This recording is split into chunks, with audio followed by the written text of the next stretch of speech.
თავკერძა კაცია ბიძინა ივანიშვილი თუ თავმდაბალი, როგორ ფიქრობთ? თითოეული თქვენგანი 100-დან 100 მოქალაქე გვიპასუხებს ამ კითხვაზე, რომ რა საკვირველია ეს თავკერძა, პარტავანი კაცია. მიუხედავად იმისა, რომ როცა საჯაროდ გამოდის და პროპაგანდისტურ მედია საშუალებებს აძლევს ხოლმე ინტერვიუს, იქ წარმოაჩენს, რომ თითქოს ხმადაბალია, თითქოს მოკრძალებულია,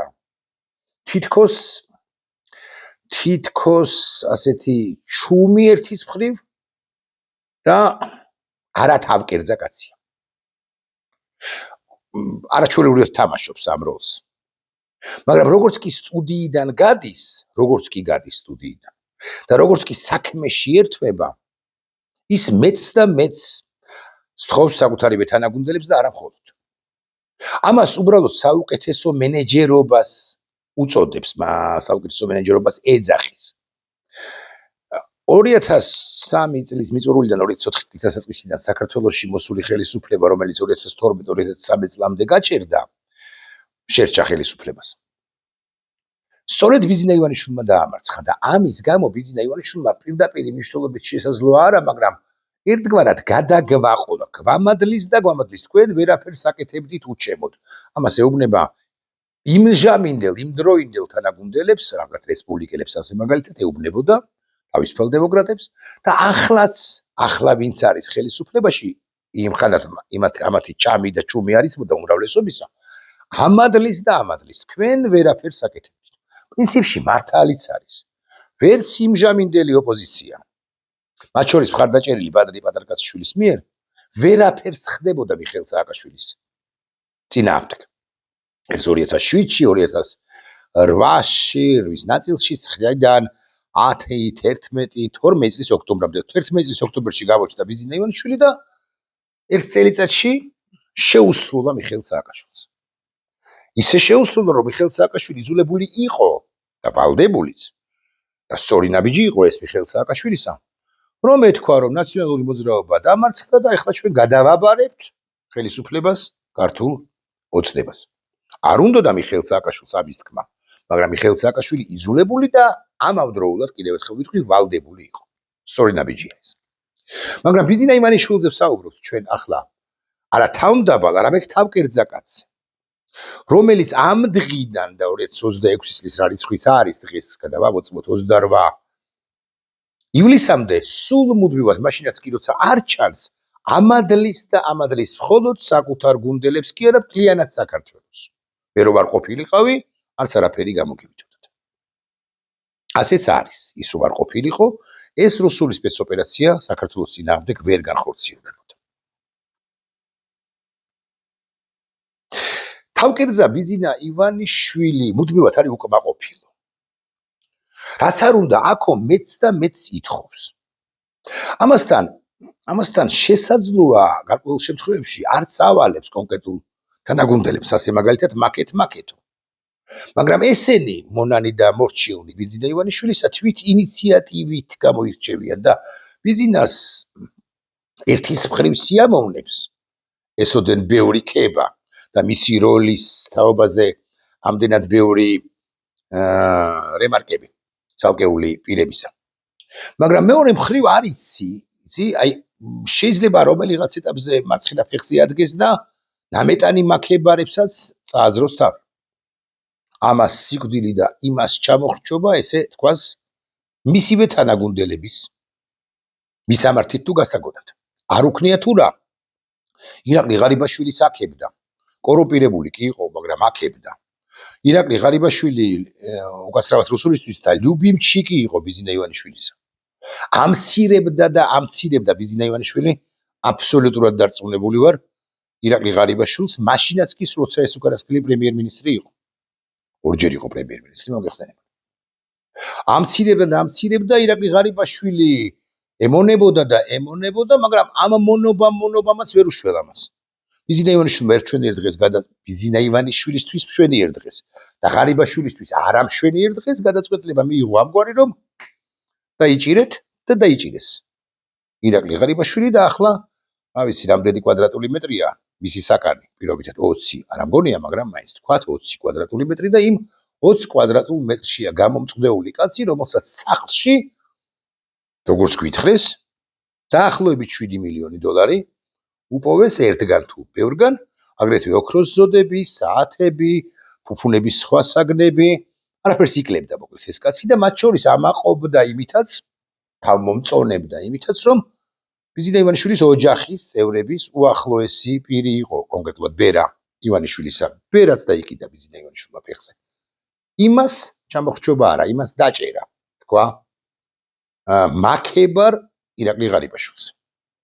რატომ სათანადოდ ვერ აქო, იმდენჯერ ვერ აქო ირაკლი ღარიბაშვილმა? არა, ალბათ აქო. მაგრამ ბიზინა ივანიშვილი მუდმივად უკმაყოფილო. მეორე მხრივ კიდევ ერთხელ ვიტყვი, რომ არ მგონია გულახდილად გეტყვით, რომ ყოველ მეორე გინდარას ქართული ოცნებისა ის ავალებდეს, ამძლებდეს ამგვარ დავალებას, რომ ახლა მოდით დაიწყეთ კამპანია. ეს გარკვეულ შემთხვევებში მაინც და ჩემი მოსაზრებით უფრო ხშირად თვით ინიციატივაა ტიპებისა, რომლებიც დამფრთხალები არიან. და ბიზინა ივანიშვილისა ეშინიათ და გონიათ, რომ ბიზინა ივანიშვილი ახლა აი ზეგ მარცხენა ფეხზე უთუოდ დგება და მათ წააძრობს თავს. რატო დავიწყე ეს ყველაფერი? არ ვიცით ჩვენ ბიზინა ივანიშვილი ჩუმი ჩანაფიქრების თაობაზე. ხვალზე ეგ შეიძლება მართლა ირაკლი კობახიძე გასცილოს და ყველაფერი შესტენოს. დამოუკიდებლად იმისა, ირაკლი კობახიძე რამდენად ბილწი სიტყვის წარმოთქვა მინდოდა ახლა, მაგრამ მოდი შევიკავებ. რამდენად ახლოს იქნება მასთან, მის სხეულთან, ბიზინას სხეულთან. რამდენად ახლო ურთიერთობა ექნება მასთან. რამდენად კონფორმისტული იქნება. სხვებსაც ბუნებრივია ეშინიათ მით უფრო იმის გამო, რომ აფრთხობთ ამგვარადაც, ამიტომაც თუ ირაკლი კობახიძეს წააძრობს თავს, მაშინ მე რაღაც მიზამს ფიქრობს ყოველი მეორე ვინ გინდა რა ქართულ ოცნებაში. ამიტომ თვით ინიციატივებსაც აქვს ადგილი, გონიათ რა რომ ამებენ ბიზინა ივანიშვილს. ახლა ხან ორი დღეა არც კი. დაიწყო ახალი კამპანია, მე ჩავხედავ თქვენის ნებართვით. და სასაცილო კამპანიაც არის ეს ერთის მხრივ თუ მეორეს მხრივ. ხმას ჩაუწიოთ ერთი წამით. დაიწყო ახალი კამპანია, რომლის ავტორიც არის გურეთ უბრალოდ ეს ფორმულაზე იყო და მე რუსთავი ორზე შევედი სრულიად შემთხვევით.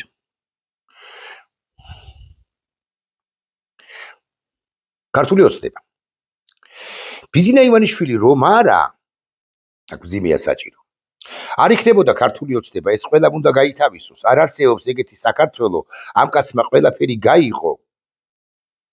ყველაფერი დათმო, მარტო თავისი კი არა, შვილების ცოლის და შვილიშვილების უსაფრთხოება. ამას აი ამ ტექსტს აქვეყნებს ყოველი მეორე არა, ყველა პრაქტიკულად ქართული ოცნების ყველა წევრი რეგიონებიდან, იმრე ქარელიდან, გორიდან, რა ვიცი, ხაშურიდან, ალბათ რაც ნახე ქარელიდან, გორიდან, ყაზბეგის რაიონიდან და ასე შემდეგ და ასე შემდეგ. ყველას დაეგზავნა ინსტრუქცია, რომ ეს ტექსტი დაწერეთ ბიზინა ივანიშვილზე. და ათობით კი არა, ასობით საჯარო მოხელეა, გამგებლები, რაღაცა სიპების ხელმძღვანელები, საკრებულოების წევრები, თანამ ადგილობრივ დონეზე თანამდებობის პირები, რომლებიც ზუსტად ამ ტექსტს ერთი მძიმეც კი არ ჩაუსწორებიათ. მაგალითად საჭიროა მძიმე ბიზინა ივანიშვილი რომ არა მძიმე, არ იქნებოდა ქართული ოცნება. აი ამ რომ არას შემდეგ მძიმეა დასასმელი. ამასაც კი არ ვერ ბედავენ, ვინც კი ხვდება რომ მძიმეა დასასმელი, ნიშანი მძიმეა დასასმელი, ამასაც კი ვერ წერენ. თავიდან ბოლომდე გადმოაქვთ ტექსტი. მაგრამ ის კითხვა კი, მაგრამ ვინ და არიგა ქართული ოცნების წევრები რეგიონებში და რატომ დაარიგა? ამ თავით ვერ დაგასპოილებ და გეტყვით, რომ დამრიგებელი, მასწავლებელი, მენტორი და პედაგოგი არის ქართული ოცნების ბანდიტთა შორის ერთ-ერთი ბანდიტი დიმიტრი სამხარაძე, რომელსაც როგორც ჩანს ყოველთვის ჩემი ანალიზით, აქვს ასეთი ფიქრი, რომ ბიზინა ივანიშვილის მსახურალი ხელი შეიძლება მას მოხვდეს კეფაში. პირდაპირ მნიშვნელობით ნუ გაიგებთ, ანუ ბიზინა ივანიშვილი შეელიოს მას და ამ უინტელექტო კაცს გონია რომ თუ ასე შეგაცრავად სიტყვის და შეეტენება ბიძინა ივანიშვილს. ბიძინა ივანიშვილი მას მოწყალე თვალით გადმოხედავს. არა და ოლიგარქი მოწყალე არ არის ჩემი აღქმით ყოველ შემთხვევაში განსაკუთრებით სუსტების ან განსაკუთრებით შემეტენეების მიმართაც. იმართ უფრო არ არის. საერთოდ მოწყალე არავის მიმართ არ არის, მას ეს ემპათიის განცდა, ემპათიის გრძნობა, მოწყალების გრძნობა, შეწყალების გრძნობა, სულგრძელობის განცდა თუ გრძნობა, მას პრაქტიკულად არ აქვს, მოშლილია, მანქანაა, ასე ვიტყვი. კედელია, რომელიც ესე გიმზებს და ვერ გაიგებ რა უნდა. თუმცა კარგადაც თამაშობს, კიდევ ერთხელ ვიტყვი, მედიის მეინსტრიმ საშუალებებში როცა მიდის ხოლმე, აჩვენებს, წარმოაჩენს ისე საზოგადოებას უჩვენებს, რომ აი ძალიან სულგძელია, ძალიან მოწყალეა, ძალიან თავმდაბალია და არა თავკერძა. ერთხელ ნათქვამი აქვს, რომ სულ რაღაც $5 მილიონ ხარჯავ მესაწყალიო, მე $5 მილიონ ხარჯავ სოლოლაკის ოფისის შენობისთვისო, ოჯახისთვისო უკაცრავად. მთლიანად ოჯახი წლის განმავლობაში, რაც არსებითი ტყუილი. ესე სპექტაკლის ნაწილია, რასაც სულ მუდმივად რუკებშია, მოკლედ ეს მინდა ვთქვა. მოკლედ ეს კამპანია დაიწყეს ბიძინა ივანიშვილი რომ არ ამძიმე დავსვათ, არ იქნებოდა ქართული ოცნება მძიმე, ეს ყველამ უნდა გაითავისოს, არ არსებობს ეგეთი საქართველოს ამ კაცმა ყველაფერი გაიღო და ასე შემდეგ. დიმიტრი სამხარაძეს მიუცია ეს ინსტრუქცია. საიდან დასტურდება, რომ დიმიტრი სამხარაძეა ინსტრუქციის მიმცემი? მოусმინოთ სოფო ვარდიაშვილს, ფორმულას არაჩვეულებრივ წამყვანს, რომელიც გვიმხელს, ანუ ფორმულა გვიმხელს და მედიის სხვა საშუალებებშიც უთუოდ იქნება. გვიმხელს რა მოხდა, როგორ დაიწყო ეს კამპანია, რატომ დაიწყო, ამასთან დაკავშირებით სოფოსაც და მეც არ აგვაქვს პასუხი. ალბათ უფრო თვით ინიციატივაა, თუ საერთოდ ბიძინა ივანიშვილის დავალება არ არის. ნებისმიერ შემთხვევაში ცუდია. თუ ბიძინამ დაავალა დიმიტრი სამხარაძეს, მოდი ეს კამპანია ააგორეთო, ხოთლად საგიჟეთში ყოფილვარ, თუმცა ისედაც ვართ. თუ დიმიტრი სამხარაძემ როგორც დეპუტატმა გამოიჩინა ინიციატივა, ესეც დიდი ამბავი და უბედურებაა, ჩემი აზრით, უბედურება, ხომ უნდა თქვია, ესეც ერთი ამბავია. ეს ნიშნავს იმას, რომ დიმიტრი სამხარაძეს რაღაცა ინფორმაცია აქვს და არა მხოლოდ დიმიტრი სამხარაძეს. მოკლედ, 5:42 წამი გრძელდება სოფოს ტექსტი, რომელშიც სოფო გვიმხელს დეტალებს, როგორ მოხდა და რა მოხდა, ხმას აუწიოთ და ჩავთვლით. ძიძდევნა როგორ ჩანს საკმარისი არ არის, ამიტომ ამის გადასაფარად ახლა ბიძინა ივანიშვილის საჯარო ხუთბის კამპანია წამოიწყეს. ზუსტად ერთნაირ პოსტებს, არა მხოლოდ შინაარსობრივად, არამედ პუნქტუაციითაც კი, რეგიონებში ოცნების ადგილობრივი ხელისუფლებების წარმომადგენლები ავრცელებენ. თანაც უმეტესობა მათგანი ნიშნავს დიმიტრი სამხარაძეს, ოცნების აგრესიით გამორჩეულ დეპუტატს, რომელსაც გავრცელებული ცნობებით რეგიონები და ასევე ტიტუშკების ჯგუფები ყავს ჩაბარებული. დავალება რომ შესაძლოა სამხარაძისგან იყოს გაცემული, ამ ვარაუდს ამყარებს მისი ხმოვანი ჩანაწერი, რომელიც სავარაუდოდ ადგილობრივ წარმომადგენლებს დაუგზავნა ინსტრუქციის. ანუ დიმიტრი სამხარაძე ბუნებრივია სასვენ ნიშანს ვერ დასვამდა, ხმოვანი ჯერ ქართული მისი რა ვთქვი, ხო? და ვერც გაჩერდებოდა, ვერც შეყოვნდებოდა, ვერც შეისვენებდა და მან გაუგზავნა ხმოვანი სიგნალი გამგეობების, საკრებულოების რაიონებში, სხვადასხვა რაიონში, ბევრ რაიონში თანამშრომლებს, გამგებლებს, მოადგილეებს, საკრებულოების ხელმძღვანელებს, საკრებულოების წევრებს, სახელმწიფო სიპების, თუ აიპების თუ სიპების წარმომადგენლებს, რომლებმაც ყველამ გამოუქვეყნა. და უკვე შემდგომ სოფო გვიმხელს და ჩვენ გვაქვს ეს ჩანაწერი, ფორმულას აქვს, როგორ მოხდა ეს, როგორ განვითარდა მოვლენები და ერთ ძალიან საინტერესო პიროვნებას არ ვიცნობთ, მაგრამ საინტერესო პიროვნებასაც ვისახელებს. პოსტების დასაწერად. სწორედ ამ ჩანაწერის ტექსტური ვერსიები გამოაქვეყნეს ამ ადამიანებმა, მაგრამ ირკვევა, რომ ერთ-ერთმა მათგანმა, კერძოდ ყაზბეგის საკრებულოს თავმჯდომარე დავით ქირიკაშვილმა, დავით ქირიკაშვილმა ეს ყველაფერი ჟიპიტაურით იყო, როგორც ჩანს, გააჭყებილი. არა, მაინც და მაინც კი არ ვლახავ შეურაცხყოფას კი არ ვაყენებ, მაგრამ ვერ ჩახვდა, მოკლედ ესე ვიტყვი.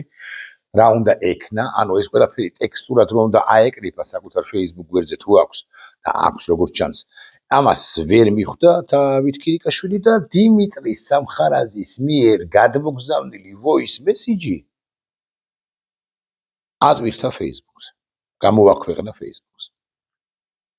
დაიზარა ან ინსტრუქციას ვერ მიხვდა და საკუთარ სოციალურ ქსელში არა ტექსტი, არამედ დიმიტრი სამხარაძის ხმოვანი შეტყობინება გამოაქვეყნა.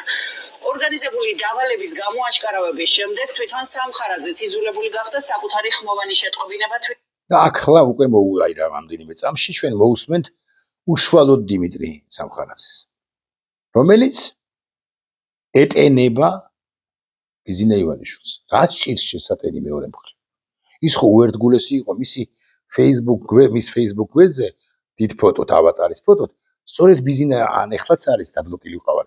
ან ეხლაც არის, ან იყო ყოველ შემთხვევაში ბიზინა ივანიშვილის ფოტო გამოქვეყნებული. რა ხდება რა სახელმწიფო კულუარებში, რაც ჩვენ არ ვიცით. თვითონაც გამოექვეყნებინა, ცოტა ხანში კი იმავე შინაარსის ტექსტი დაწერა სოციალურ ქსელში. სადაც ბიზინა ივანიშვილი არ იქნებოდა ქართული ოცნება. ეს ყველა უნდა გაითავისოს. არ არსებობს ეგეთი საქართველო. იმიტომ ამ კაცმა ყველაფერი გაიღო, ყველაფერი დათმო. თავისი უსაფრთხოება და სიცოცხლე კი არა. მისი შვილების, ცოლის, შვილიშვილების უსაფრთხოება და თვამთე მასე და ბიჭო ქართველები ვარ და არ შეიძლება ბიჭო ქართველები ვართ და არ შეიძლება ამ 8 წლის დაუფასებლობა. ბიჭო ქართველები ვართ და არ შეიძლება ამ 8 წლის დაუფასებლობა, ხო?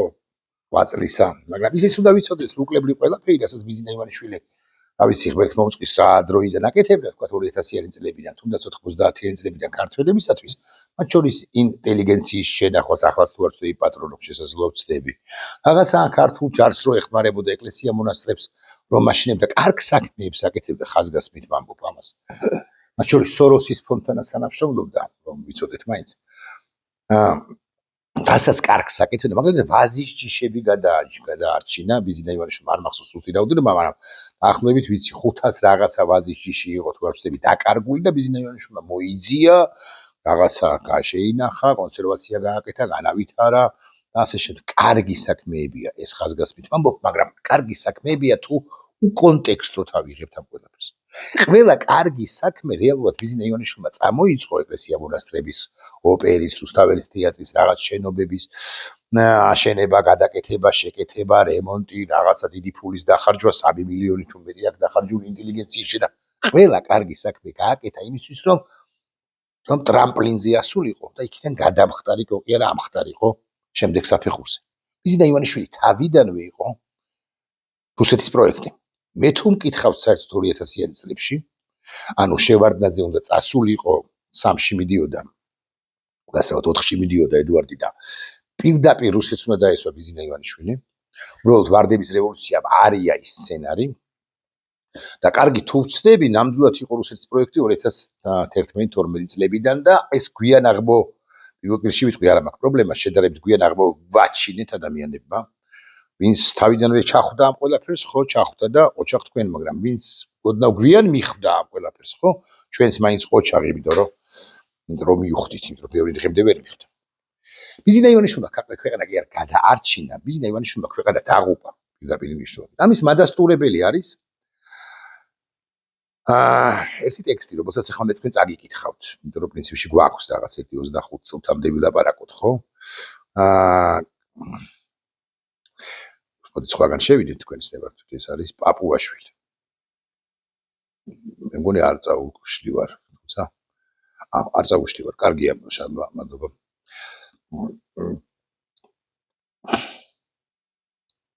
შალვა პაპუაშვილი წერს.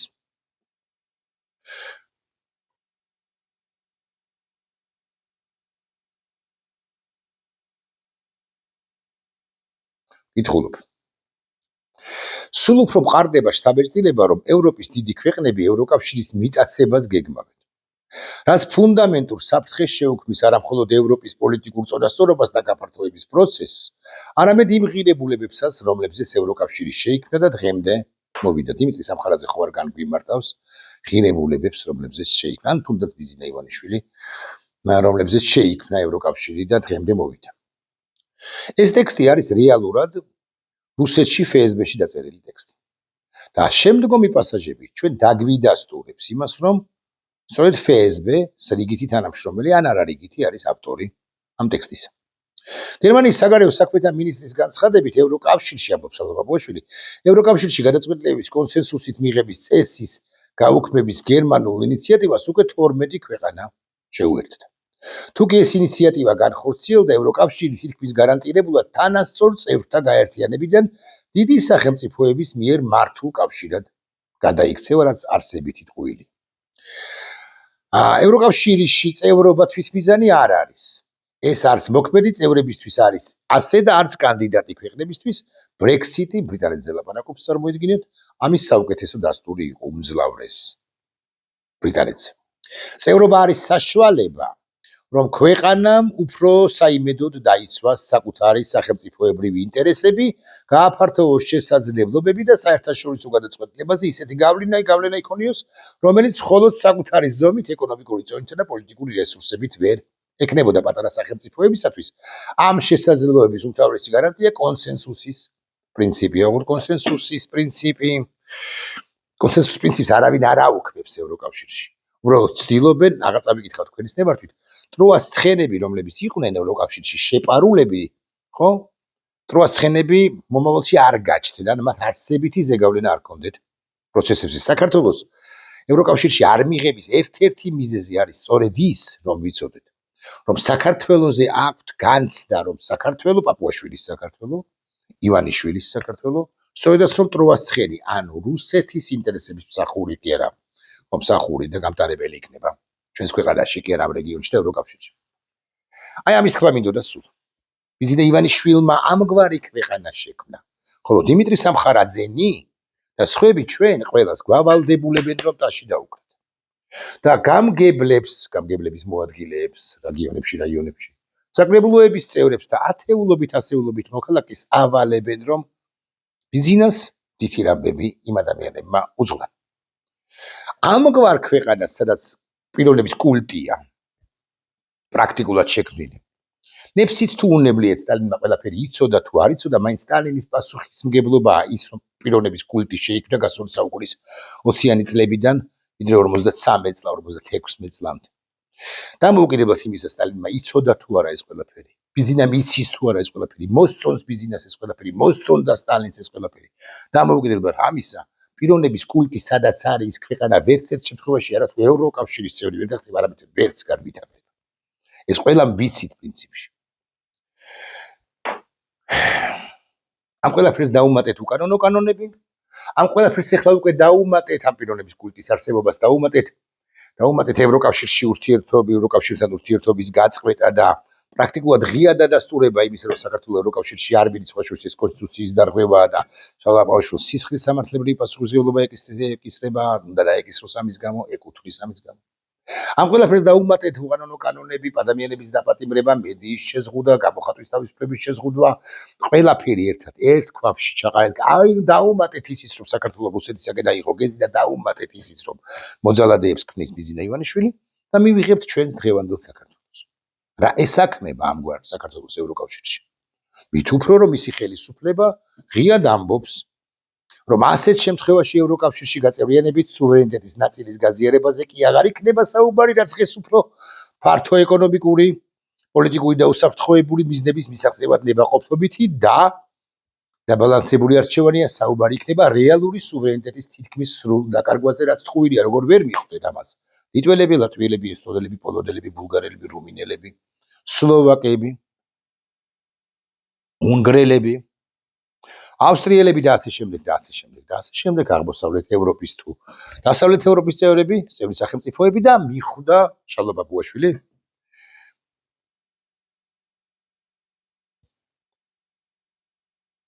როგორც ჩანს, იუპიტერს ევროპის მოტაცებაც ეპატიება. ანუ იუპიტერში ურისხება დიდი სახელმწიფოები. ასე ასრულებს საკუთარ ტექსტს შალვა ბაბუაშვილი რუსი. დასაკვირველია, ახლა ჩვენ შეგვიძლია ვილაპარაკოთ, რომ ბიზნე ივანიშვილის გადათახვებული არ არის, ისევე როგორც ქება დიდება, ან ისევე როგორც მოძალადეთა ჯგუფების შექმნა. მაგრამ შეგვიძლია ვივარაუდოთ, რომ ბიზნე ივანიშვილთან ეს ყველაფერი გადათახვებულია ყოველ შემთხვევაში, ვიდრე ივანიშვილი არ გამოჩნდება და ღიად არ დააფიქსირებს საკუთარ არა ორაზროვან, არამედ ცალსახა პოზიციებს, მანამდე ფიქრი იმის თაობაზე, რომ ბიზნა უშუალოდ დგას ამ ყველაფრის უკან, ეს ფიქრი იქნება მძაფრი. და რომც დააფიქსიროს, რომ არაფერი ეს მასთან შეთანხმებული არ იყო, მაინც ბიძინა ივანიშვილი არის დამნაშავე, იმიტომ რომ და გამოვისუნთქოთ ყველამ და ვთქვათ, იმიტომ რომ თევზი, მეგობრებო, ყოველთვის ყარს თავიდან. სტალინის საბჭოთა კავშირიც ყარდა, თავიდან ხრუშჩოვის საბჭოთა კავშირიც ყარდა, თავიდან ბრეჟნევის საბჭოთა კავშირიც ყარდა, თავიდან გორბაჩოვის საბჭოთა კავშირიც ყარდა, თავიდან ელცინის რუსეთის ყარდა, თავიდან და პუტინის რუსეთის ყარს თავიდან. ეგრა მაგის პასუხია, ბოლო წინააღმდება პრაქტიკულად. პუტინის რუსეთს რომ ერხევა, გეცოდინებათ, ეს იმან ვერ გაიგო. ტაშის დაკვრას რომ ითხოვს, ყოველ სისხამ, ყოველი მეორე ვიგინდარისაგან. ნახვამდის.